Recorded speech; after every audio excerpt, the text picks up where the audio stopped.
1998 کې په دې ورځ باندې کله چې زمونږ ملک اټمي دماکې وکړه زمونږ د قوم او زمونږ د ملک نوم روښانه شو او زمونږ د قوم سر یې د فخر سره اوچت کو نو ان شاء الله زمونږ په دې ورځ باندې په هر 28 مئی باندې موږ دا ورځ مناو او څنګه چې د ملګری وې زمونږ پر ټول اسلامي دنیا کې واحد د پاکستان ملک دی چې زمونږ سره اټامي طاقت دی او په دنیا کې زمونږ یو نوم دی او زمونږ قوم دا غواړي چې موږ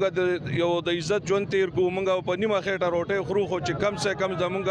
سر د فخر نوچتي ان شاء الله موږ به خپل فوج د خپل ادارو سره شانه بشانه ولاړ یو کم چې زمونږ اندرونی او بیرونی دشمنان دي موږ به د هغې مقابله کوو موږ به د خپل ملک ان شاء الله روښانه کوو د دې د مستقبل لپاره به موږ خپل وینې خپل بچي قربانو خو موږ به د دشمن غزایم کامیابو نه ان شاء الله چې موږ د خپل فوج د ادارو د عیسائی باندې فخر کوو او د دې سره بشانه ولاړ یو.